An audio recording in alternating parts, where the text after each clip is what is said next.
Hello everyone, welcome back to my channel, and today I'm going to be doing the mid-year book freakout tag.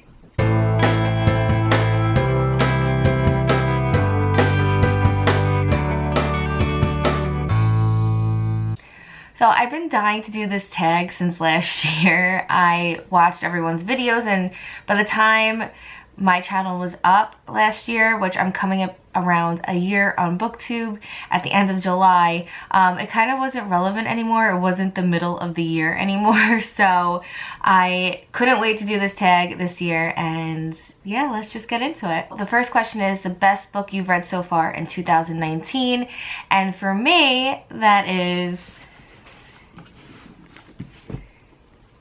Gideon the Ninth by Tamsin Muir. This book has surprised me on all levels. I believe it's one of my favorite books that I've read of all time. I am just obsessed with this book. At the end of the book, you're going to be like, what the heck did I just read? Now, this book has genre-bending qualities to it.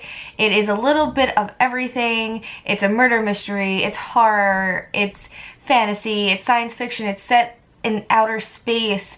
It's just so much fun to read, and the humor in this book is everything. I think if there was no humor in the dialogue, I probably wouldn't have made it like the best book, but honestly, every quality is amazing in this book, so I cannot wait for everyone to get their hands on this and read it. I will say though that if you are not a fantasy reader on a regular basis, you might not understand a lot that happens in this book. This book is written for fantasy sci-fi readers, so definitely check it out when it releases in September, and this is one of the books that I highly recommend to everybody that reads fantasy, which most of my friends do read fantasy. So the next question is the best sequel you've read in 2019, and I'm going to be going with King of Scars by Leigh Bardugo. Now, I know this is not a favorite for most people on BookTube, but for me, it was a favorite. I love Leigh Bardugo. I love her writing. I love her characters, and I love the Grisha world, and I waited for this book. I could not get an arc of it. I don't think there were arcs of this book at all floating around, but oh my god, I love this book. Now, it definitely wasn't what everyone was expecting it to be, and I think that is why a lot of people didn't enjoy the book, because they thought it was going to be more of Nikolai's story, which I did too, but it didn't make it a bad book for me by any means. I really enjoyed reading Nina's story. I love her to death. And Zoya's story, I really loved what Leigh Bardugo did in this first book in a duology, and I guarantee you in the second book there's going to be more Nikolai. I think she just needed to build up to that point, but I love this, and the parts with Nikolai, he hasn't changed. He's still the same Nikolai. It's great. I love this. Next question is a new release you haven't read yet but want to. I actually have it in my possession, and that is Recursion by Blake Crouch. Now, Dark Matter by Blake Crouch was a favorite book of mine back in like 2015, 2016, whenever it was released. I read it then, and I was obsessed with that book. I recommended it to everybody I knew. Anyone that asked me for a book, I was like, read Dark Matter by Blake Crouch, you will not be disappointed.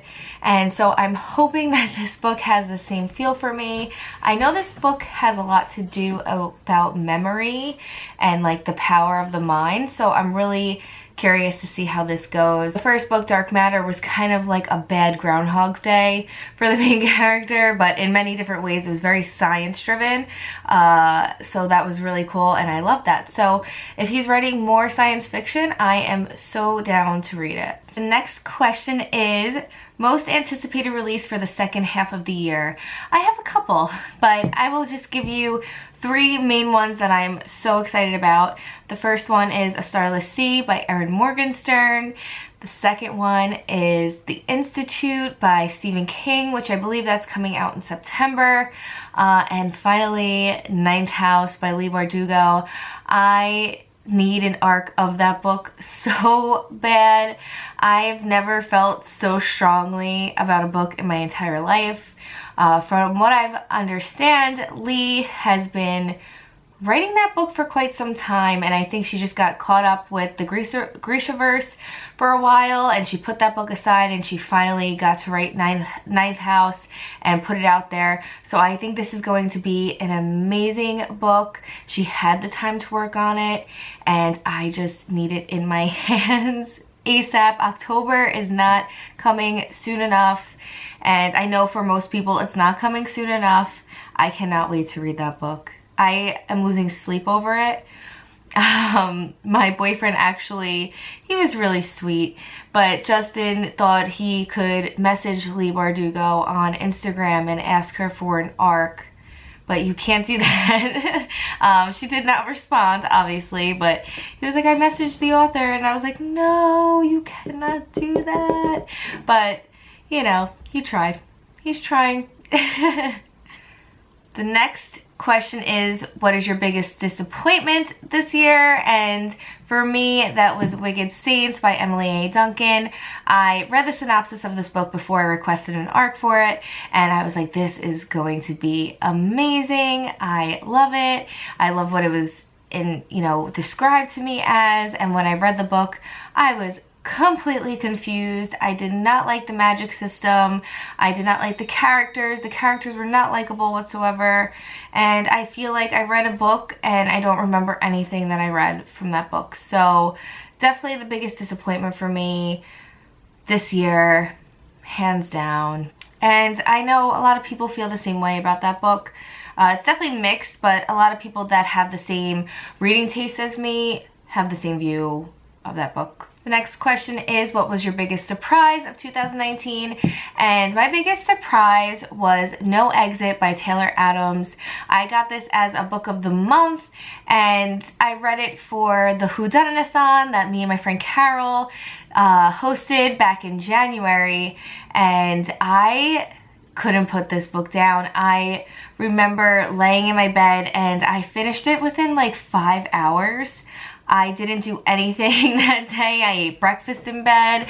I laid in bed. I didn't answer my phone. Nothing. This book took me by surprise. It was just what I needed at the time. It's the perfect winter thriller because it does take place during a snowstorm. It's good. It's good. And every time you think it's going to end and you figured it out, something else happened. So it was a great book, and if you are looking for a fantastic thriller set in the winter during a snowstorm at a truck stop, No Exit by Taylor Adams is for you. Number 7, what is your favorite new author to you or a debut? And for me, I'm going to go with Christina Lauren, who is the author of many, many books that I have not read. The Unhoneymooners was the first book that I read by them, and oh my goodness, I have never laughed so hard reading a book. I had a great time reading this. I buddy read it with Ali Corvair Books, and we had a blast. We were just freaking out over the things that were happening, and you know, it was so good. It was really so good. So we cannot wait to buddy read more books from Christina Lauren. As fantasy readers, we don't pick up contemporary as much, and if we do, it has magical realism elements to it. So for us, this was totally eye-opening to a genre that we normally don't go to, and I'm definitely going to be picking up more books by Christina Lauren. I am impressed by this book, and if you're looking for the perfect beachy summer read, The Unhoneymooners is amazing. We finished it rather quickly. We set it for the whole month of June to read, and we finished it within a week, and it was so good. So I definitely recommend this book to all of you fantasy readers that need a little lightheartedness, something that's gonna make you happy. Number 8, who is your new fictional crush? I don't really have crushes on characters. I never really did that. Maybe back in my Twilight days I did, but I never really fell for characters. But I will say, and I did say this to Allie, I was obsessed with Ethan from The Unhoneymooners. I thought he was so dreamy, and even when he was, you know, in the beginning of the book, I thought he was the best guy in the book. So you guys let me know what you think, if I'm picking the wrong guy. But Ethan is, he's pretty hot. He's pretty hot. Number 9, your newest favorite character. For me, I'm going to go with Gideon from Gideon the Ninth. She was so comical, and I just love her comebacks and just her aura about her in the book. She was just like the perfect character. So if you've read the book, you know what I mean. Gideon is definitely one of my new favorite characters that I've read. 10 books that made you cry.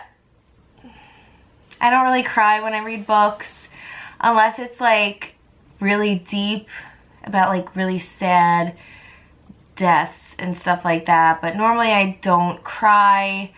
I don't know why. Maybe there's something wrong with me, but I just don't feel like any books that I've read recently were that intense for me to shed a tear. Number 11, a book that made you happy, and of course, The Unhoneymooners. This is a very popular book for this book tag. The Unhoneymooners made me really, really happy. Number 12, the most beautiful book that you've bought this year or received. And I'm going to go with one that I received, and that is The 10,000 Doors of January by Alex E. Haro. I love this cover. When I first saw this cover, I actually wanted this book before I even knew what it was about. I just saw the cover and I was like, I need that. I need that on my shelves. It's so beautiful. I love the flower work. I love it. It's just so pretty. This is next up on my TBR, by the way, guys. So I'll be getting a review up for this probably like mid-July, hopefully. Number 13, what books do you need to read by the end of the year? A lot. But I'm gonna narrow it down to mostly my Stephen King collection, because I have so many Stephen King unread books that I would really love to get to. A lot of his heavier works, a lot of his earlier works. I haven't read Firestarter yet. I haven't read Under the Dome yet. I did not finish The Dead Zone yet, which that was our June book of the month for the Constantly Reading Book Club, which is on hold right now because I'm just having a tough time keeping up with it. And I need to really tackle that collection so I can really say that I am a true Stephen King fan, even though I am, but I just feel like I haven't finished all of his books.